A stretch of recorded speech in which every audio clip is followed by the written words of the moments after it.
En las tribus siempre hay uno o varios ancianos que son los que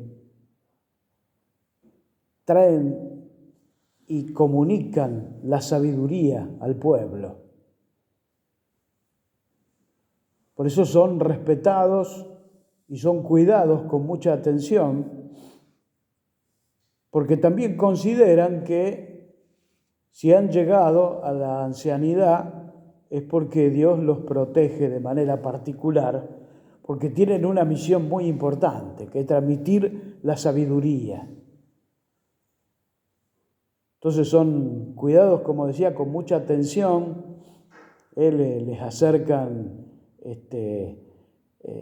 las mejores porciones de comida, por ejemplo, y los cuidan muy bien. Y llega un momento en que los ancianos de la tribu llaman a su gente y les transmiten la tradición, les transmiten la sabiduría del pueblo, les transmiten lo que viene desde los orígenes. Y aquellos que escuchan al anciano, le escuchan con una atención total, porque saben que les está transmitiendo la sabiduría. Y no solo esto, sino que saben también que si tienen la gracia ellos de llegar a ser ancianos, un día les va a tocar también transmitir esto a los demás. Entonces, el respeto y la devoción y el tratar de memorizar palabra por palabra de todo lo que dice el anciano. Y nadie discute una sola palabra de lo que dice el anciano. Les está transmitiendo la sabiduría. Y esto que yo les estoy diciendo, justamente es lo que Jesús hace. Les transmite a su pueblo, nos transmite a nosotros la sabiduría de Dios. Palabra de los orígenes. O sea, cómo Dios pensó, cómo Dios hizo al hombre, cómo lo diseñó. Entonces nosotros, la actitud que cabe ante esta realidad de la enseñanza de la sabiduría es una escucha muy atenta y muy consciente y muy devota, porque se nos está transmitiendo la sabiduría de Dios. Por eso nosotros leemos la palabra y lo hacemos de una manera muy particular. Fíjense que leemos el Evangelio, nos ponemos de pie en esa actitud de mucha concentración, como de militancia, porque Dios nos está transmitiendo en Jesús su palabra. Y entonces decimos, esta es palabra del Señor. Entonces nosotros contestamos. Y también el sacerdote besa el libro de la palabra. Porque no está diciendo cualquier cosa, ni este es cualquier libro. Es la palabra de Dios. Y Jesús les dice a aquellos que le vienen a cuestionar y le vienen a preguntar y le vienen a tender una trampa, en el principio no era así. En el principio Dios pensó el hombre así. Los creó varón y mujer. Y nos dice la palabra con toda claridad. Fíjense cómo. Dios los hizo varón y mujer. Por eso el hombre dejará a su padre y a su madre, y los dos no serán sino una sola carne. De manera que ya no son dos, sino una sola carne. Que el hombre no separe lo que Dios ha unido. Después que Dios diseña, Dios piensa, Dios hace al hombre y lo hace de determinada manera, después venimos los hombres y hacemos lo que se nos canta. Y entonces esto llega a ser, de alguna manera, legislado por aquellos que tienen que legislar, y los pueblos se van dando leyes, se van dando normativas en orden a esto, pero Jesús les dice, guarda, porque Moisés les dio eso del tema del divorcio por la dureza del corazón de ustedes. No porque Dios lo haya diseñado así, sino por la dureza del corazón del hombre. Hay una palabrita allí en el idioma original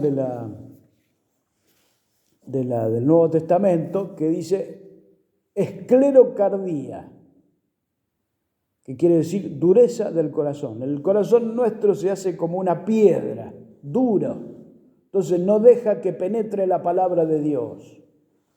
Y la palabra de Dios es eso, el diseño original del hombre, cómo fue creado y de qué manera. Es como si nosotros tenemos un vehículo y lo queremos hacer andar poniéndole querosén. Y bueno, se moverá un poquito, pero se va a destruir el motor. Porque no es el combustible que necesita. Los que lo diseñaron te van a decir en el manual, hay que poner el mejor combustible, el mejor que puedas.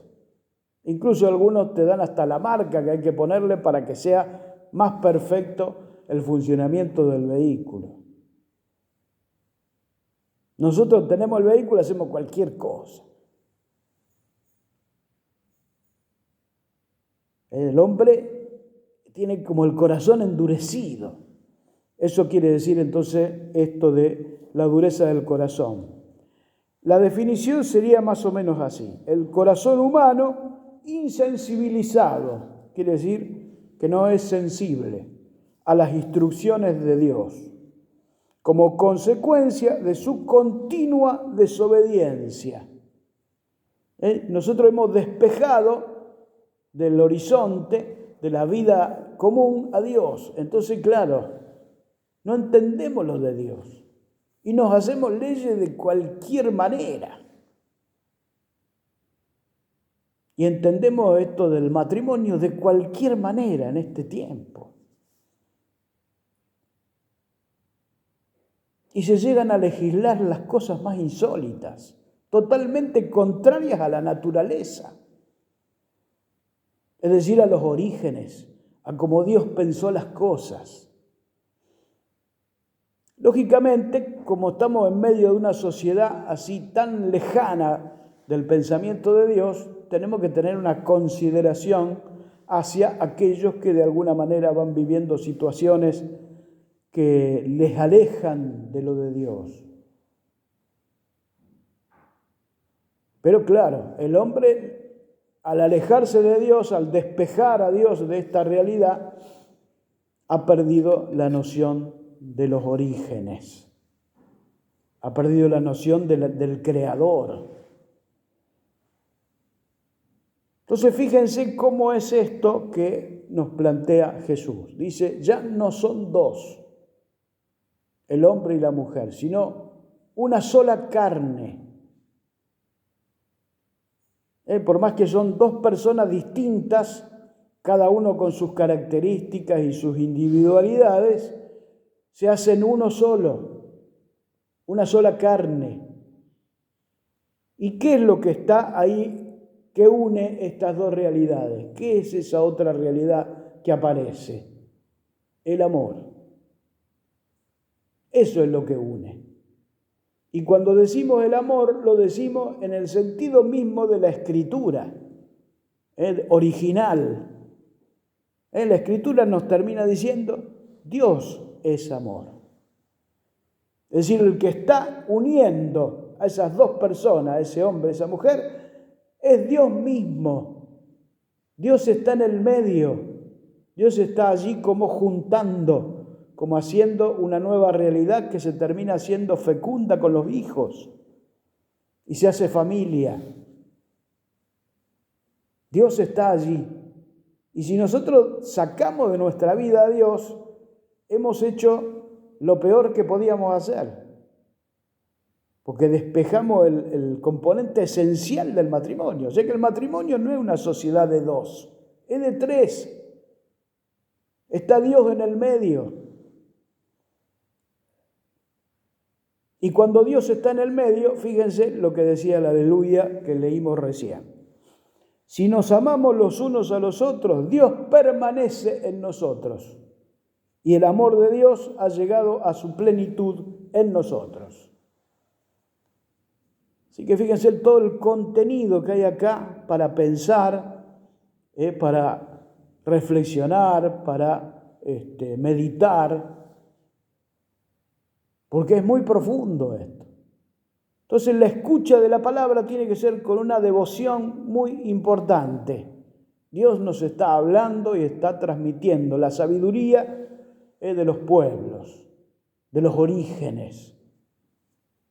Entonces nosotros después hacemos cualquier cosa, pero tenemos que saber lo que Dios nos dice. Si nosotros queremos caminar con un solo pie y vamos a andar a los tumbos, si queremos caminar con las manos, lo mismo. ¿Por qué? Porque no fue diseñado así el hombre. Nosotros elegimos hacer cualquier cosa, pero tenemos que saber que lo de Dios es así como se hizo esta realidad. Entonces fíjense cómo la escucha de la palabra no es solo para saber qué dice Dios, sino que también tenemos que saber transmitirla correctamente a los demás. Si nosotros le enseñamos a los demás, el matrimonio es de un hombre con un hombre o de una mujer con una mujer, entonces fíjense la palabra, estamos adulterando, que es el adulterio, adulterando la realidad de Dios. Por eso lo original, lo que está en los comienzos, tiene que ser para nosotros sabiduría, porque no es que lo dice cualquiera, lo dice el que diseñó al hombre. Yo quería pedir en esta celebración nuestra que mirando la realidad que nos toca vivir, seamos comprensivos, pero también claramente contundentes. La tradición es clarísima. No hay lugar a dudas. Por supuesto que el mundo va andando por donde quiere ir y tantas veces se aleja de la creación, se aleja del Creador. Incluso muchos en estos tiempos se burlan de la sabiduría de Dios, como que fueran más sabios que Dios. Y esta es la locura de nuestros tiempos. Quería pedir entonces en esta celebración eucarística por cada uno de nosotros para que no solo sepamos escuchar, también sepamos transmitir con fidelidad lo de los orígenes. Renovemos nuestra fe. Creo en Dios